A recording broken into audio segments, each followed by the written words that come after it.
Entonces, vamos a orar, mis hermanos, primeramente, para que el Señor bendiga esta palabra. Padre, te damos muchas gracias, Señor. Te pedimos humildemente esta tarde que tú puedas darnos la unción de tu Espíritu Santo para que tanto como el que predica como el que escucha, Señor, sean bendecidos. A través de tu misericordia, Padre, tú abrirás nuestro entendimiento, porque sin tu Espíritu Santo no podríamos entender nada de esto, Señor, que está escrito en tu palabra. Son cosas que vienen directamente de ti, que son la verdad y que definitivamente son muy profundas. Por eso te pido, Señor, que me des la facilidad de explicárselos a mis hermanos de una manera sencilla, Padre, para que ambos salgamos de aquí diferentes a como entramos, llenos de gozo, de confianza, al saber, Señor, que sí tenemos una lucha contra el pecado, pero somos victoriosos. Muchas gracias, Padre. Te damos la honra y la gloria en el precioso nombre de Jesús. Su pueblo dice, amén. Ok, ahora sí, mis hermanos, ya están ahí. Romanos capítulo 7, versículo, vamos a ver del 15 al 25. Vamos a exponer estos textos. Y cito, porque lo que hago no lo entiendo, porque no practico lo que quiero hacer, sino que lo aborrezco, eso hago. Y si lo que no quiero hacer, eso hago, estoy de acuerdo con la ley, reconociendo que es buena. Así que ya no soy yo el que lo hace, sino el pecado que habita en mí. Porque yo sé que en mí, es decir, en mi carne, no habita nada bueno. Porque el querer está presente en mí, pero el hacer el bien, no. Pues no hago el bien que deseo, sino el mal que no quiero, eso practico. Y si lo que no quiero hacer, eso hago, ya no soy yo el que lo hace, sino el pecado que habita en mí.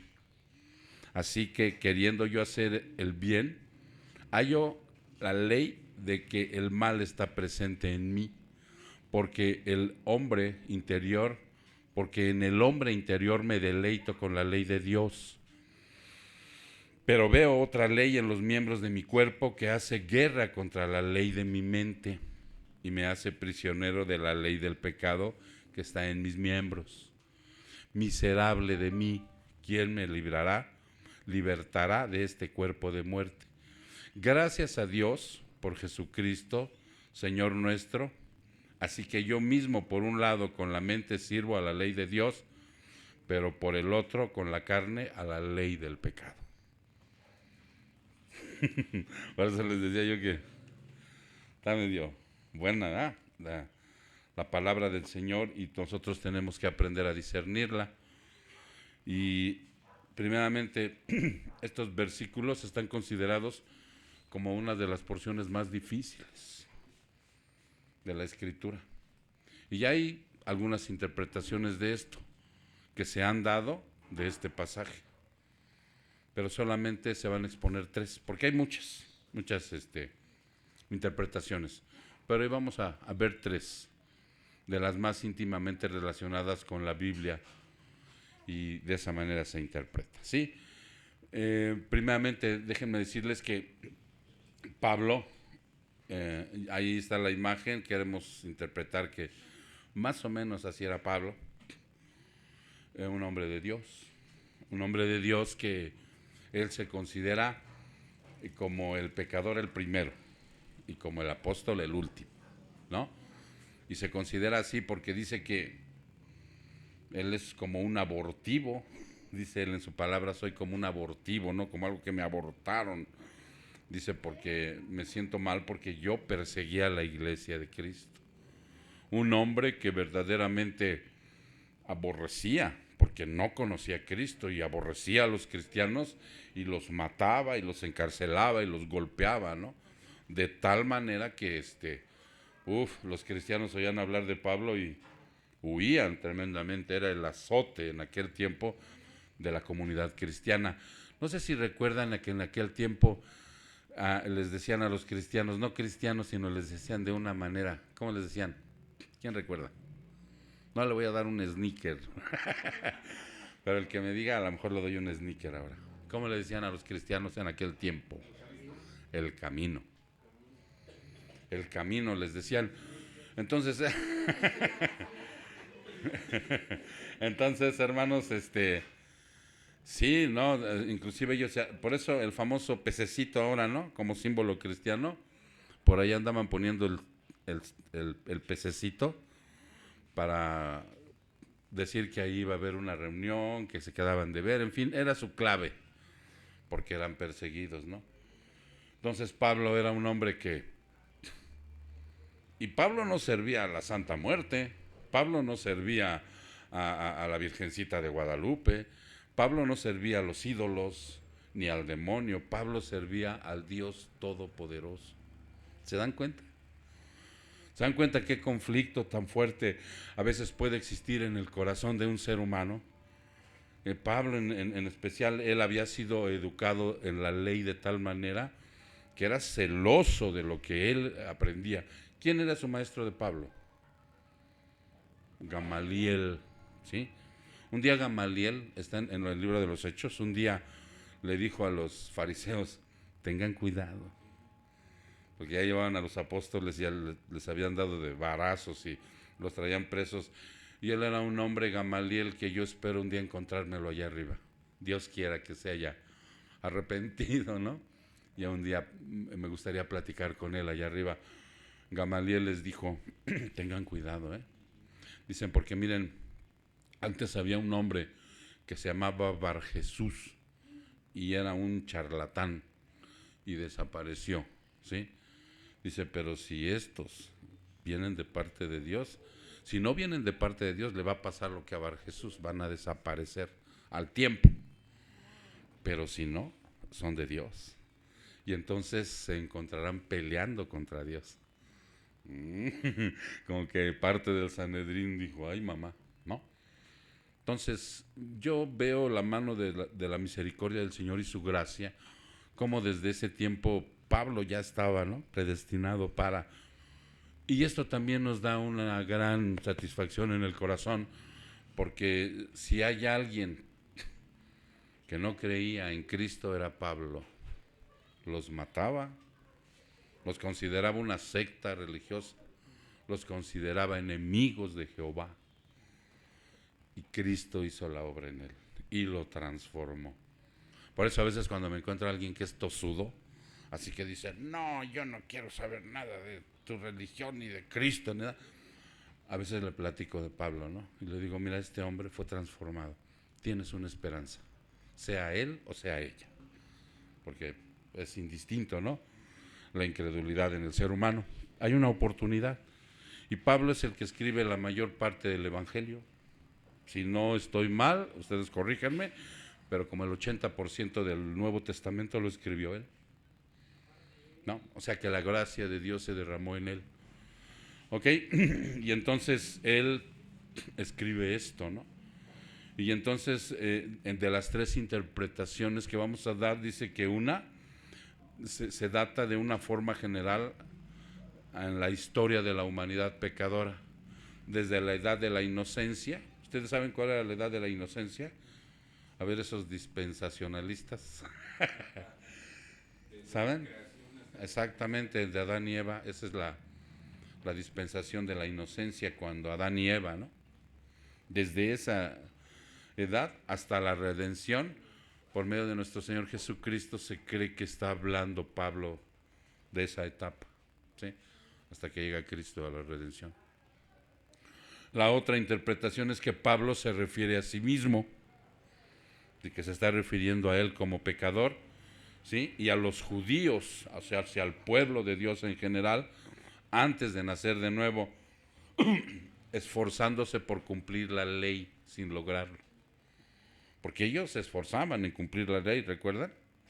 Ellos, o sea, se creían los fariseos, los sacerdotes, los escribas, eran los que se creían salvos nada más. Y el pueblo decían que había sido, y los gentiles decían que habían sido creados para alimentar el fuego del infierno. ¿Ok?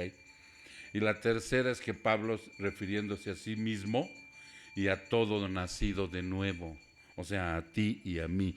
Si tú eres un cristiano nacido de nuevo, entonces está refiriendo ahí a ti y a mí. Y la lucha con el pecado, ¿sí? Porque sí has de aceptar ahorita cabalmente, hermano, que todos los días tenemos luchas contra el pecado, ¿cierto? Todos los días tenemos batallas con él. Pero esta palabra nos va a dar hoy una gran perspectiva, tanto de triunfo como de una situación de quitarnos temores, miedos, y nos va a dar la confianza para enfrentar con responsabilidad esto, ¿ok? Entonces dice Pablo, refiriéndose a sí mismo y a todo nacido de nuevo, y la lucha con el pecado y las demandas de los mandamientos, lo cual solo pueden vencerse y satisfacerse con la gracia de Dios y el poder del Espíritu Santo. ¿Sí se entendió eso? Hoy solamente así se pueden satisfacer las demandas de los mandamientos. No las vamos a cumplir totalmente, seguimos siendo imperfectos, pero a través de Cristo y su gracia y el poder del Espíritu Santo, hoy realmente se pueden vencer.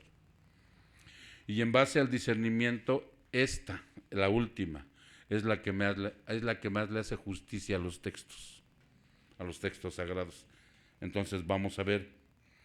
Primero quiero que veamos algunos aspectos del pecado, porque pues cuando decimos pecado, algunos le llaman defectos de carácter, otros le llaman desajustes, otros le llaman así como errores, pero la verdad es que el Señor le llama pecado.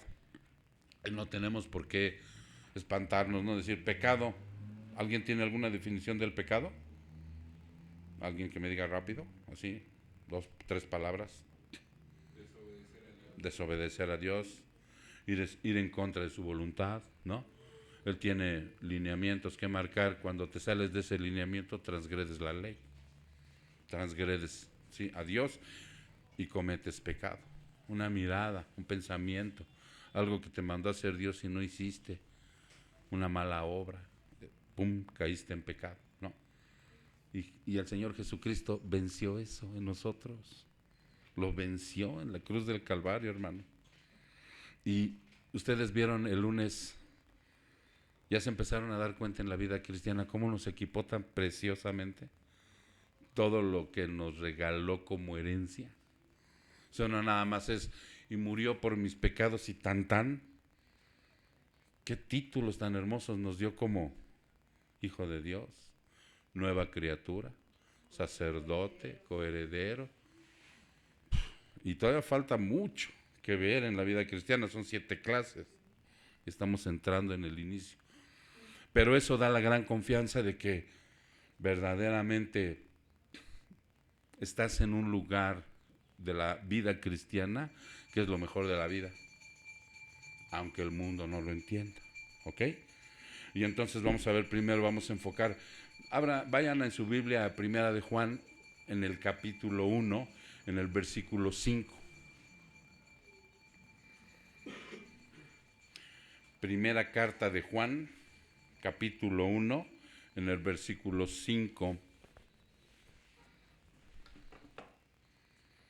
Dice, y este es el mensaje que hemos oído de él y que os anunciamos, ¿sí? Tomas tú este mensaje, tú lo has escuchado, lo has oído, ahora ¿qué te toca? Proclamarlo, anunciarlo, vertirlo, comunicarlo, como tú quieras decirlo, sin pena, sin vergüenza, sin tapujos, ¿no? Dice, Dios es luz y en él no hay tiniebla alguna. Si decimos que tenemos comunión con él, ¿cómo es la comunión? No es la primera comunión, ¿eh? No te vas a poner tu velita y tu trajecito. Yo me acuerdo que yo tenía una foto de mi primera comunión, pues casi todos nacemos en la cultura del catolicismo, ¿no? Y traía unos pantalones que les decía a mi abuelita que eran de brincacharcos. Ya no me quedaban, me quedaban hasta arriba de los tobillos, ¿no? Y mi saquito y mi velita así.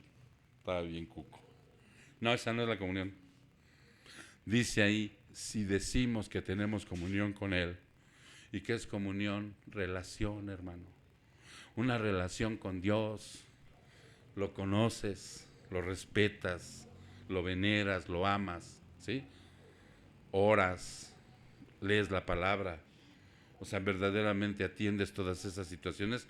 Dices, si tú tienes esa comunión con Él, si tú lo dices, si tú lo explayas, si tú lo corroboras, pero andamos en tinieblas, o sea, pero dices que eres cristiano y vienes a la congregación y oyes de Cristo, levantas tus manos, en fin, haces todo lo que dice el Señor, es más, hasta ayunas, ¿no? Pero si andas en tinieblas, ¿qué pasa? Si andas haciendo todo lo contrario de lo que Él dice, ¿qué pasa? Dice aquí, no practicamos la verdad. Y céntrate en esa parte donde dice práctica, ¿eh? Práctica. ¿Qué es práctica? ¿Qué es práctica? Algo continuo que se empieza a realizar, ¿no? Digo, si a ti te metes a un gimnasio y vas diario, continuamente, pues te pones fuertote, ¿no? Empiezas a utilizar tus camisetitas y empiezas a lucirte, ¿no? Porque estás haciendo una práctica. Una mujer probablemente cuando se casa, probablemente, ¿no? No sepa cocinar. Y hace unas tortas de papa que le quedan como probablemente. Pero si sigue perseverando y va y le dice a la hermana más entrada en esas situaciones de cocina, pues entonces si va practicando al rato, ya le salen unos guisos ricos. Esa es práctica. Por eso dice aquí, la verdad se tiene que practicar. No nos va a brotar así, ¿no? No nos va, ya naciste de nuevo, ya eres cristiano, ya eres un angelito. No, dice, tienes que practicar. Dice, si tú no practicas la verdad y andas en tinieblas, dices tener comunión con Él, pues ¿cómo? O sea, eso se llama una palabra muy, muy conocida, incongruencia. Se es incongruente. Entonces dice aquí, mas si andamos en la luz, como Él está en la luz, porque Dios es santo, santo y santo, y Él es luz. ¿Cuál sería la tiniebla? El pecado, ¿no? Ok.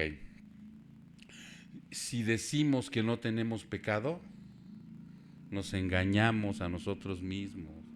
Por eso yo les decía que cuando tú dices, no, yo ya soy cristiano y yo ya no peco, ¿qué dice aquí? Te estás engañando, te estás engañando. Porque a la iglesia cristiana yo les he dicho de una manera muy respetuosa que venimos lo mejorcito de lo peorcito, aunque te creas diferente.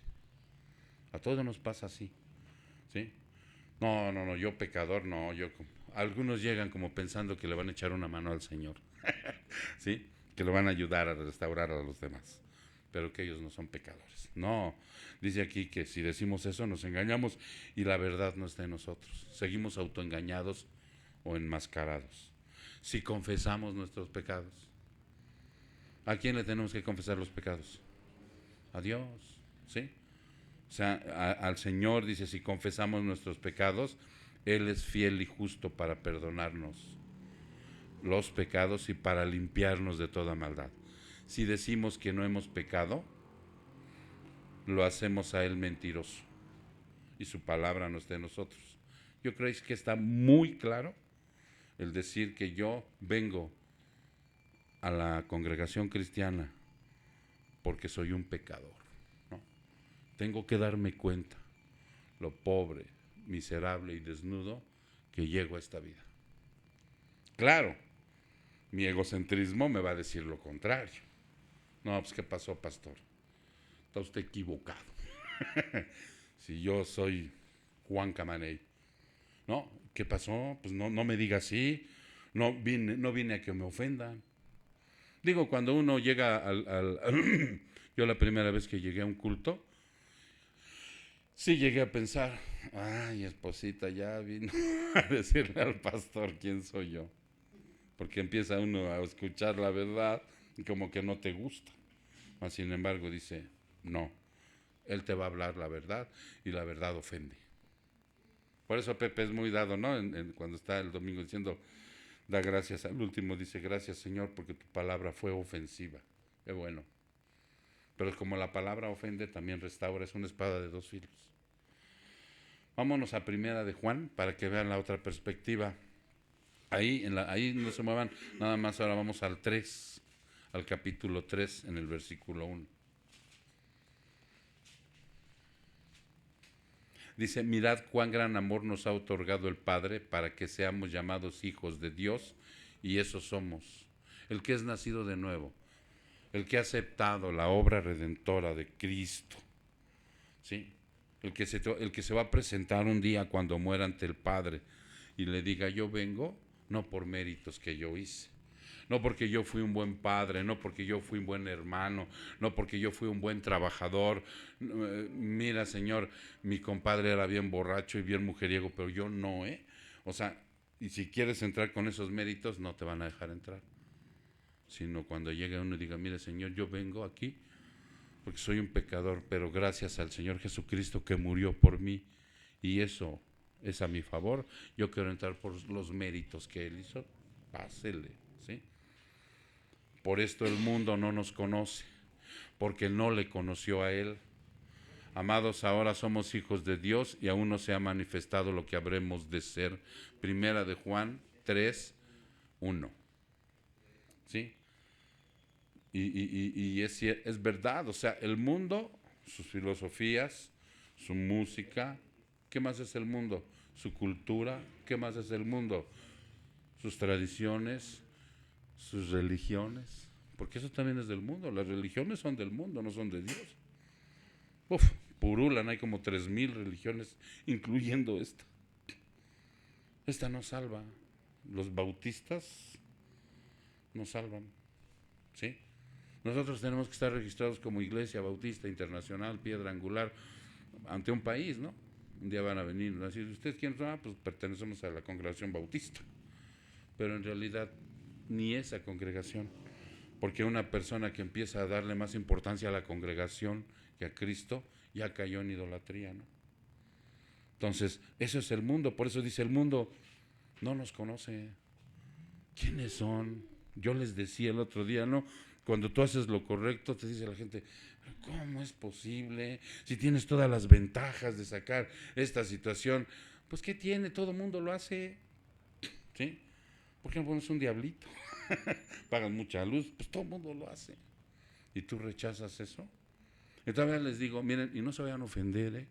No es porque yo me crea mejor que ustedes, sino es un estilo de vida que llevamos. Pero el día que guste, si quieres conocer ese estilo de vida, es que el otro día vino uno de la Comisión Federal. Pero no te vayas a ofender, ¿eh? No, ni creas que te voy a balconear, no. Pero si gustas un día y quieres conocer este estilo de vida, no te creas que no me dan ganas de poner uno, sino 3, pues tengo locales.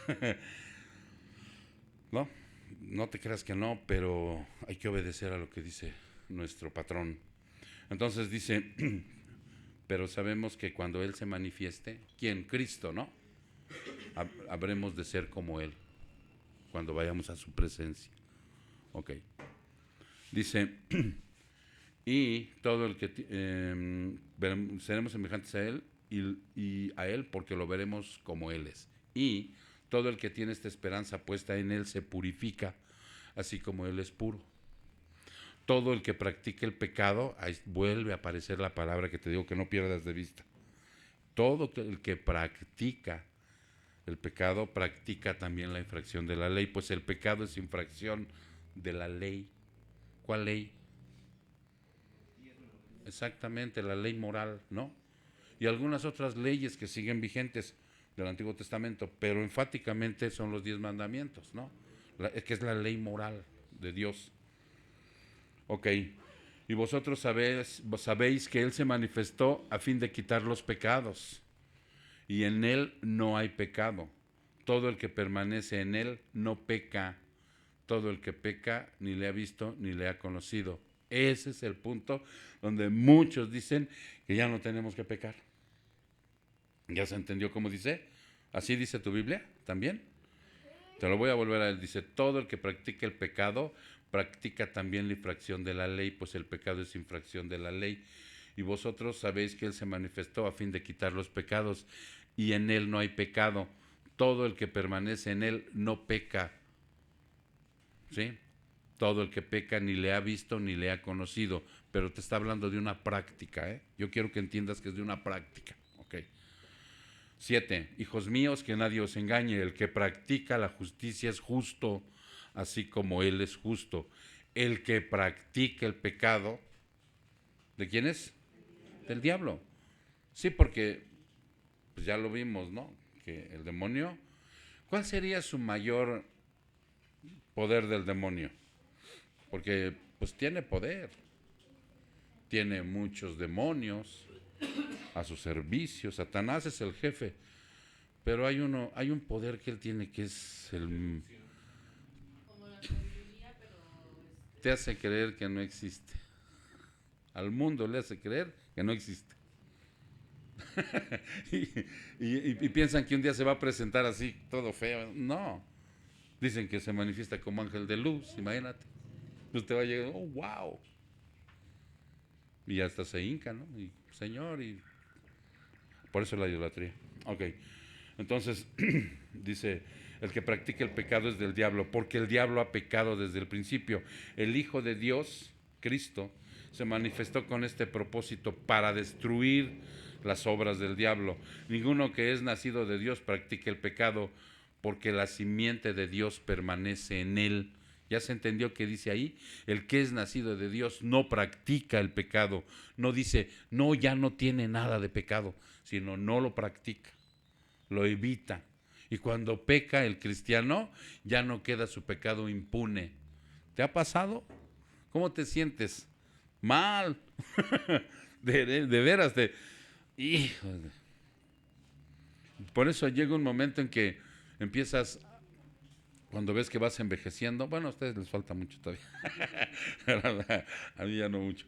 Cuando ya estás envejeciendo, sientes bonito como cada día estás más cerca del Señor. Como que ya se pierde el temor a la muerte, ¿no? Dices, ay, ojalá se oye. Porque tú sabes que en el momento en que falleces, te quita todo pecado y con él, ¿no? Entonces por eso dice, porque la simiente de Dios permanece en él y no puede pecar porque es nacido de Dios. En esto se reconocen los hijos de Dios y los hijos del diablo. Los hijos de Dios no practican el pecado y los hijos del diablo sí. Es una práctica. Ok. Tampoco aquel que no ama a su hermano, ahí eso es bien importante. O sea, si ya nosotros tenemos que quitarnos eso de que, ay, ya me cayó, ese me cae gordo, ¿no? No le hables porque, no, es un higadito. No, nosotros ya no. Porque es bien claro lo que dice la palabra de Dios. Si amas a Dios pero no amas a tu hermano, pues ¿cómo? Porque este es el mensaje que habéis oído desde el principio, que nos amemos unos a otros, no como Caín, que era del maligno y mató a su hermano. ¿Y por qué causa lo mató? Porque sus obras eran malas de Caín y las de su hermano justas. Ok, ya una vez entrando en esto, hermano, entramos en el versículo 15. ¿Sí? Porque lo que hago no lo entiendo, dice. Váyanse ahí a Romanos, a su texto inicial. Romanos 7, vamos a ver 15, 16 y 17 y lo vamos a empezar a discernir. Dice, porque lo que hago no lo entiendo, dice. Porque no practico lo que quiero hacer, sino que lo que aborrezco, eso es lo que hago.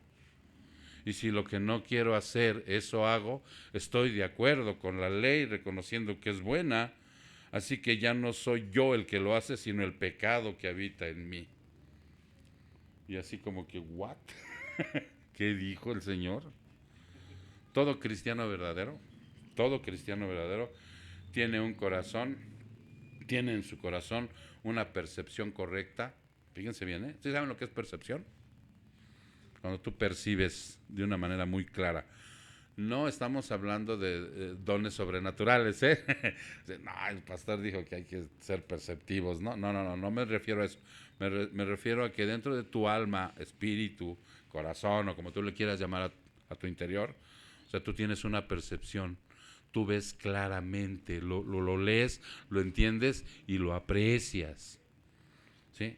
Tiene una percepción correcta de la excelencia de los mandamientos de la ley de Dios. La tienes clara.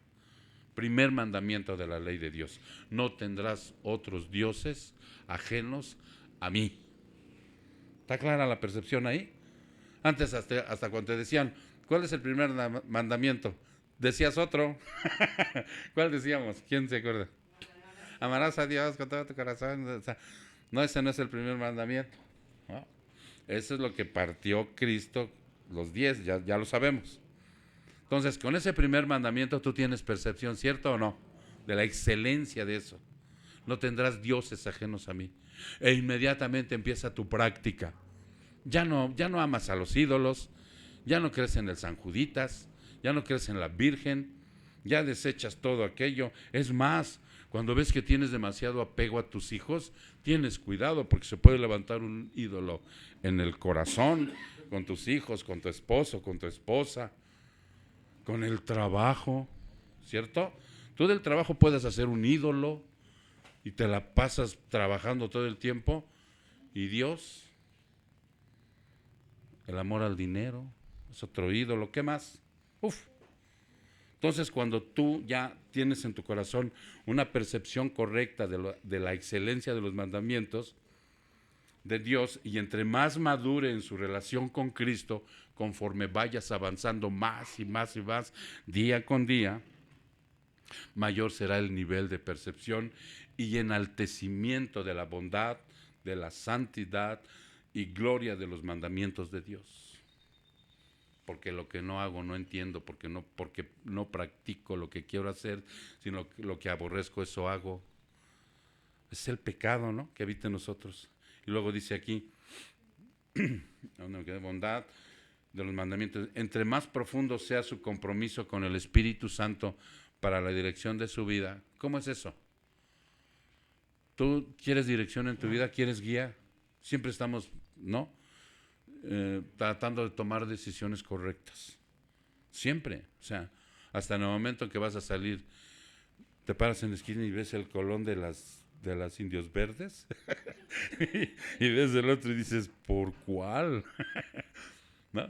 Y si le dices al Señor, échame la mano, Padre, yo confío en ti, estás teniendo una percepción. O más cuando tienes cosas importantes que decidir. No es lo que está diciendo. Dice, entre más profundo sea su compromiso con el Espíritu Santo para la dirección de su vida, el amor hacia Cristo lo pondrá en la realidad de ser su Señor. Por eso hace un día, me parece que fue ayer, les mandé un audio del señorío de Cristo. No sé si lo escucharon. Sí, porque muchos le decimos Señor, Señor, ¿no? Y sí sabes lo que es el señorío de Cristo. Y ahí viene más o menos explicado, ¿no? La percepción de la santidad y la majestuosidad de Dios será tan profunda que su anhelo será un verdadero gozo cumplir los mandamientos. Será un gozo. Ya no es un atavismo. Y no robarás. Y ¿no? Se te presenta el business, donde sea se te va a presentar. Y entonces ya con esa percepción dices, no, porque estás de acuerdo con la ley, reconociendo que es buena y que no está abolida, como dicen algunos, ¿no? Que hoy vivimos bajo la gracia, no bajo la ley, y ya no porque vivo bajo la gracia puedo hacer lo que quiera, no, todo lo contrario. Entonces, ¿cuál sería el problema? ¿Cuál sería la fuente de nuestro fracaso al querer cumplir cabalmente la ley de Dios y a nuestros propios deseos de perfección? ¿Sí se entiende? Eso es una pregunta. Fíjate cómo dice. Entonces, ¿cuál sería el problema? ¿Cuál sería la fuente de nuestro fracaso al querer cumplir la ley de Dios y nuestros deseos de perfección? ¿A dónde está el problema? Dice, así que, vamos a ver el 17. Así que ya no soy yo el que lo hace, sino el pecado que habita en mí. Que hay dos seres dentro de mí, hay dos naturalezas. El único que tuvo dos naturalezas fue el Señor, ¿cierto? La humana y la divina. Él sí tuvo dos naturalezas. No se trata de escapar de la responsabilidad, fíjense bien, porque nosotros tenemos una responsabilidad al obedecer al Señor, ¿cierto? Y no se trata de escapar de esa responsabilidad, de lo que es su voluntad, ni tampoco está enseñando que el mundo del espíritu es todo bondad y el físico todo maligno. ¿Quién tenía esta creencia? ¿Quién se acuerda? Los dogmáticos. ¿Se acuerdan que Juan dijo? El apóstol, estaba el gnosticismo en todo su apogeo en el siglo I, y estos hombres decían que Cristo había venido no en la carne, había venido como un reflejo, ¿no? Como un reflector. Lo proyectó Dios desde arriba y se movió como un ser humano, parecía un ser humano, pero no tenía carne. Si no, hubiera tenido pecado. Por eso Juan les dice, no, tenemos que creer que Cristo vino en la carne, ¿sí? Entonces no se trata de eso, ni tampoco justificar el seguir pecando en la carne. Ay, pues es que soy humano. ¿Sí? La carne es débil. No, tampoco se trata de eso, de estar justificándose, de seguir pecando en la carne y ser limpio en el espíritu. ¿Saben por qué? Porque la salvación, una vez que tú eres salvo, no se pierde, hermano. No se pierde la salvación. Él te cuida, te guarda y hasta el final. El cristiano no tiene dos naturalezas, no las tiene, no son dos naturalezas las que tiene. ¿Cómo dice la palabra? Nueva criatura es, ¿sí? Es una nueva naturaleza que Dios pone en él, una nueva, no dos. Porque de la misma manera hay una persona salvada y antes había una persona condenada, ¿cierto? No eran dos. Hoy hay una persona salvada de ese que antes estaba condenado. El cristiano verdadero está continuamente confesando su pecado, continuamente. Por eso tenemos que orar diario. En serio. Si tú te pasas un día, dos, una semana, mira, el orgullo ya lo traes aquí, a la semana, y de acorde a tu orgullo, ¿no? Yo me tardo un día, ya lo traigo aquí. Pero todavía hay alguien que se puede dar el lujo de decir, pues no, ahora una semanita, ¿no? Le echaría todo dar la mano a Daniel para que no lo hubieran echado a la fosa de los leones. Ok, entonces dice, el cristiano verdadero está continuamente confesando su pecado, por eso es responsable de hacerlo. Por esa razón tiene que haber una imperiosa necesidad de confesarlo. Yo no quedo impune ante mis faltas. Miren, porque si yo no confieso mis faltas ante Dios y yo no tengo una práctica de entregar una cuenta a otro ser humano, entonces me estoy engañando. Me estoy engañando. Mi dirección, yo puedo creer en Dios, levantar mis manos, cantar, ofrendar, ¿qué más? Leer la palabra. Pero si yo no voy con otro ser humano, y prepárense, porque ya les dije el otro día que a mí me abandonó mi mentor, prepárense porque un día a lo mejor te digo a ti, Ray, o a ti, o a Pepe, pues Pepe luego dice, no, yo no. Y voy a ir a entregar cuentas con alguno, ¿no?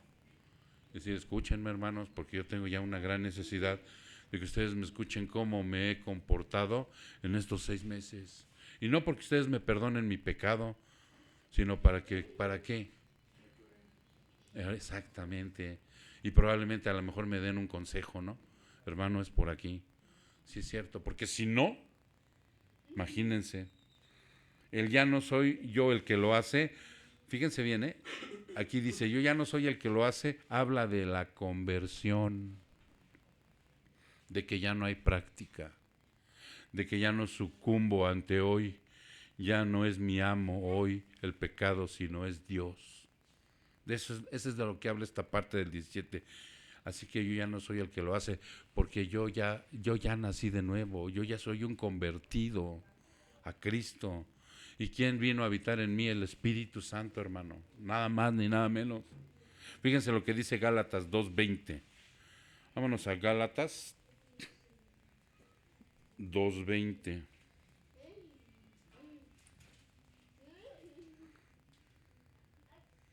Gálatas 2, capítulo 2, el versículo 20. Gálatas 2, 20. ¿Ya estás ahí? Ok. Y cito. Dice, con Cristo he sido crucificado. ¿Quién? Cristo cuando fue crucificado, o sea, Él crucificó ahí mis pecados. Eso es a lo que se refiere. Con Cristo he sido crucificado. Y ya no soy yo el que vive, sino que Cristo ahora vive en mí vía Espíritu Santo. ¿Ok? Y la vida que ahora vivo en la carne, o sea, en mis 5 sentidos, en mis ojos, ¿sí se entiende? La vida que vivo en mi carne, la vivo por fe en el Hijo de Dios, el cual me amó y se entregó a sí mismo por mí. Entonces, yo ya no soy el que lo hace, es la conversión. ¿Ya se va entendiendo? O sea, de hoy en adelante cuando leas estos textos, ya vayas entendiendo, hermano, de lo que se trata. El pecado en la vida del nacido de nuevo es como un rufián que ha sido exiliado, expulsado, depuesto.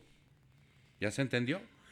El pecado en la vida del nacido de nuevo, en la vida de un cristiano verdadero, es un rufián que le tocaste las golondrinas. Bye bye. Ya no vive en mí. ¿Sí? Ya no tiene el poder para condenarme. Ya no. Sí está ahí el pecado todavía por la imperfección, sí, pero ya no tiene el poder para condenarme. Pero se las arregla el condenado para sobrevivir. Ya no vive en lo más profundo de mi ser, pero encuentra un hábitat residual en mi carne. Es el que yo les menciono mucho, un pecado residual que todavía tengo. Yo ahorita me encuentro en santidad, salvo, no practicando el pecado, pero con un mal pensamiento ya pequé. Si yo me meto al ratito y me siento, prendo la tele, ver la tele no es pecaminoso, ¿no? Pero si en ese momento pongo Netflix y veo la película que me mandaron en el teléfono, el estreno, ¿no? Que la estoy viendo. Pero en ese momento Dios tiene maneras de comunicarse contigo y te dice, apágale y ora. Y no lo hago, ya pequé.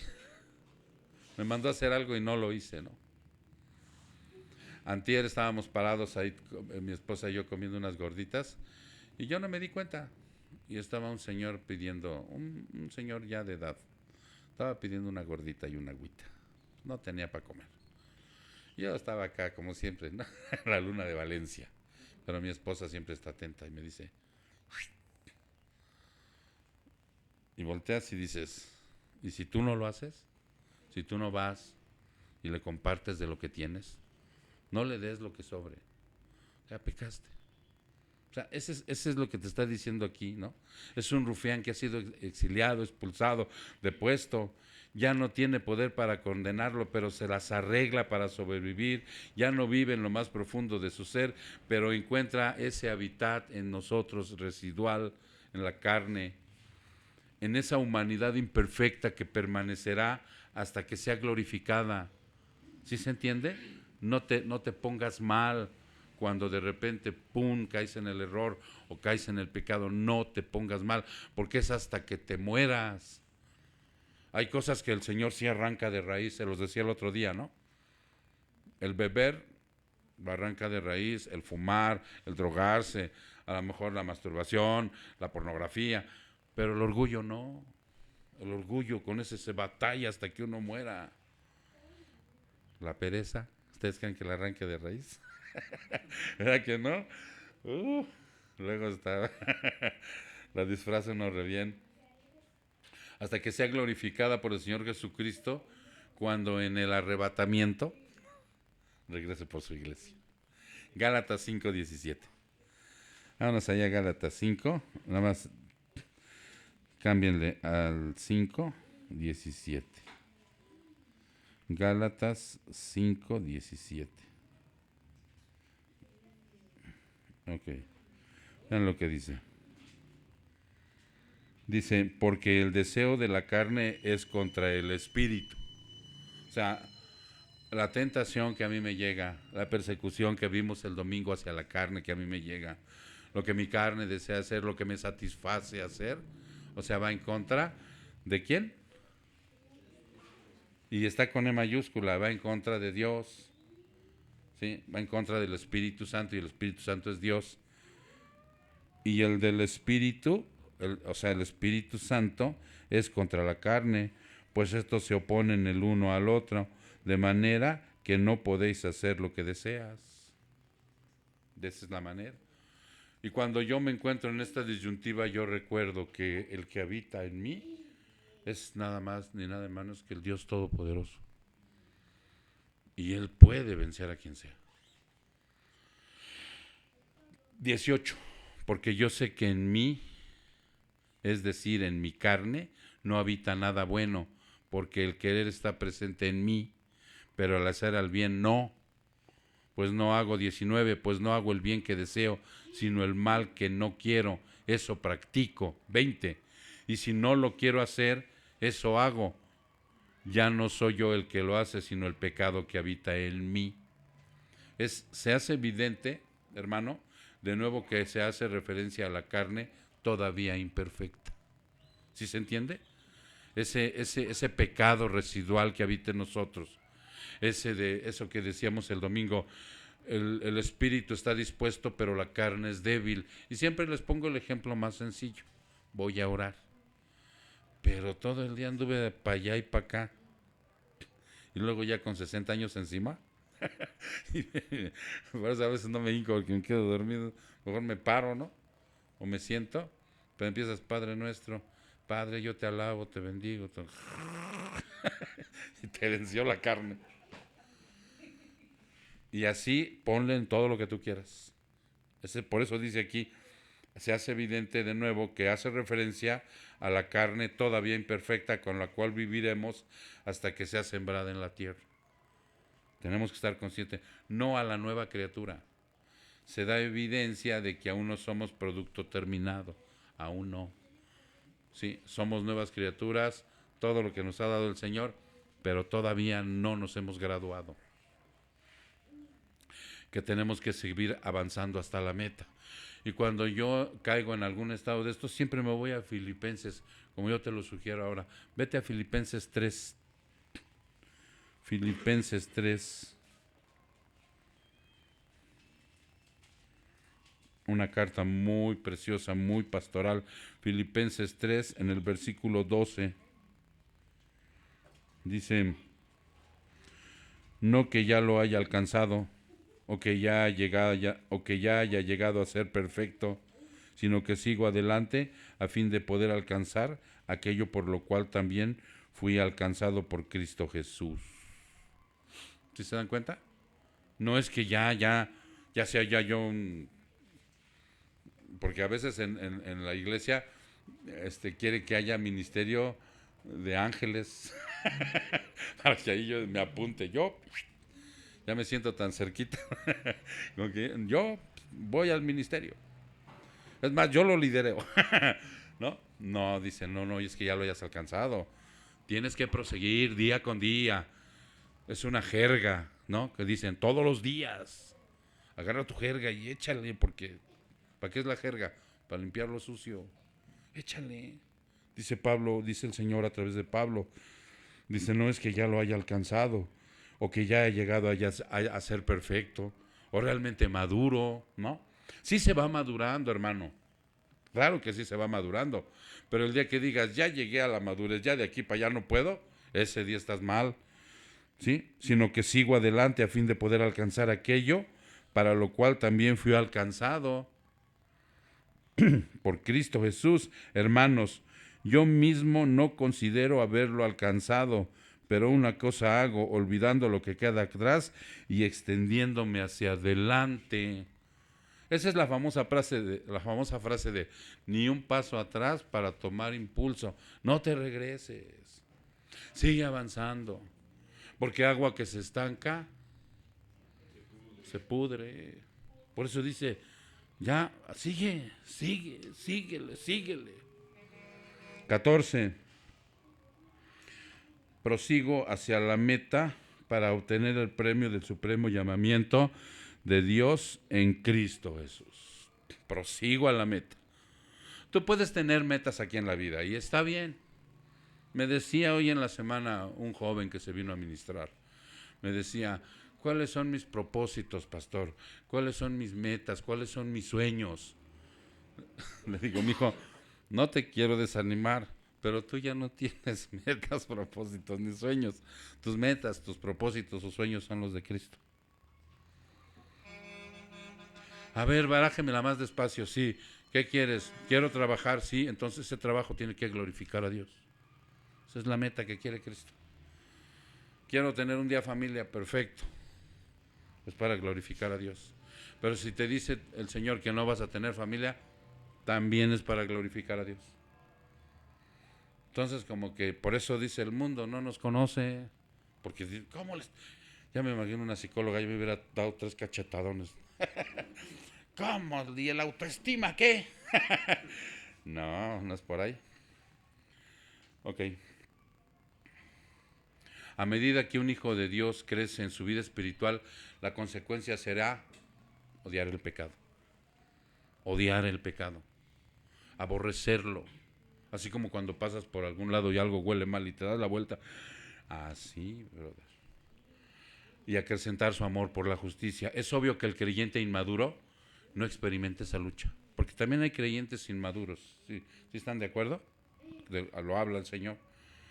No experimenta esa lucha. Es evidente en estos versículos de cómo Pablo, mientras más te acercas a Dios y tu relación es más íntima, fíjate bien, cuando más te acercas a Dios y tu relación es más íntima, más experimentarás las luchas por el pecado.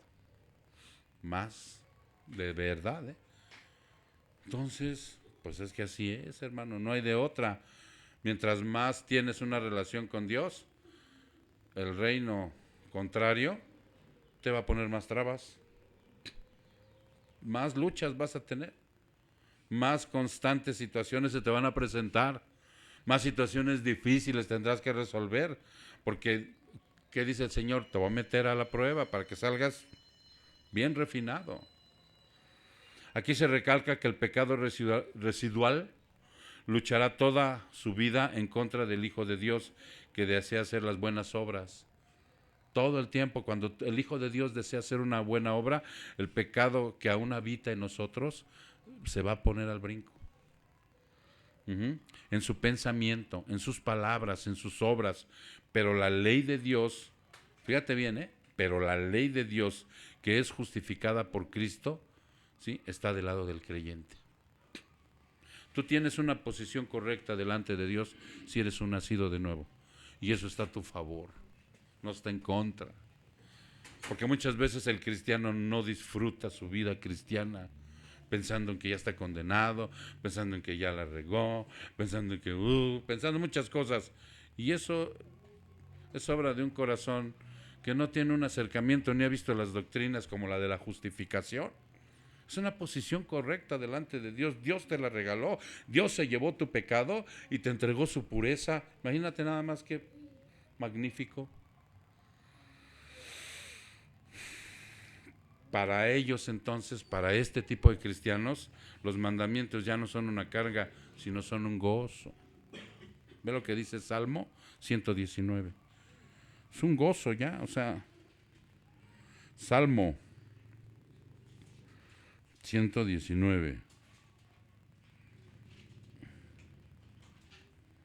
En el versículo 9.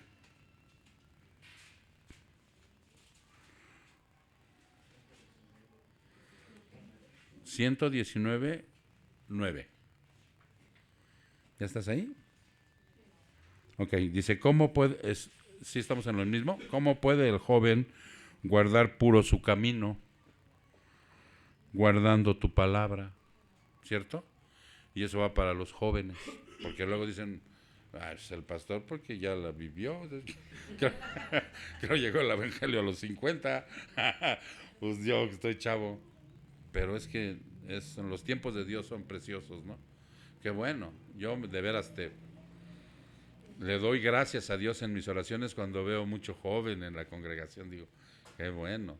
El domingo que vimos a los niños allá arriba, qué bueno. Digo, gracias a Dios, porque dice la palabra de Dios, ¿no? ¿Cómo dice el proverbio?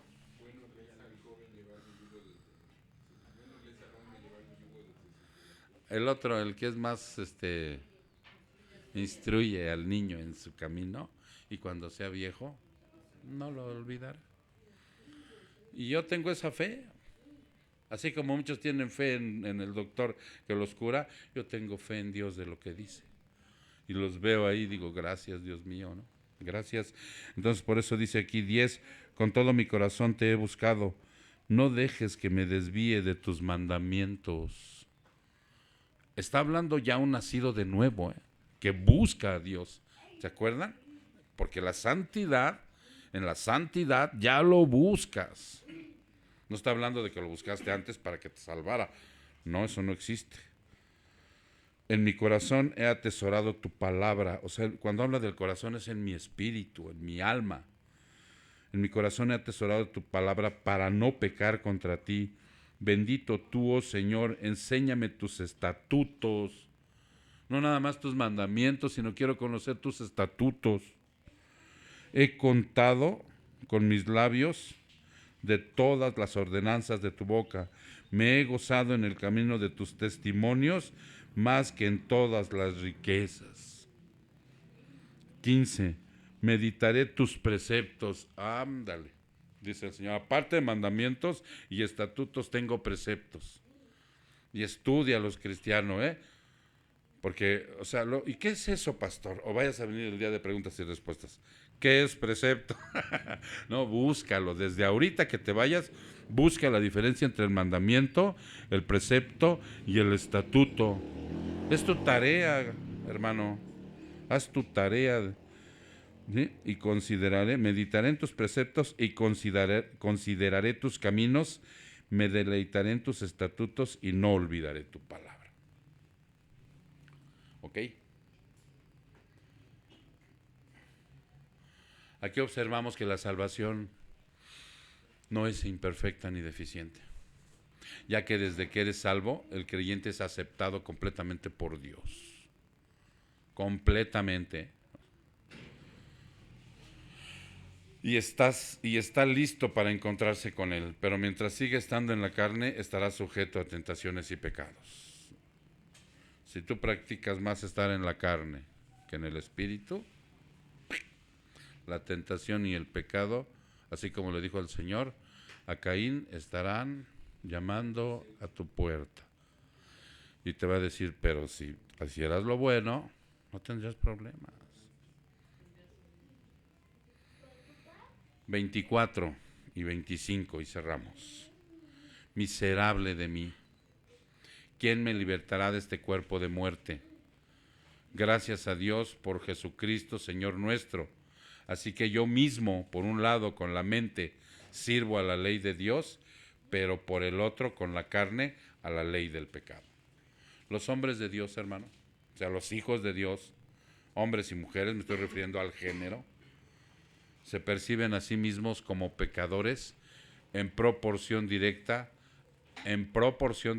al grado que han descubierto previamente la santidad de Dios y su ley.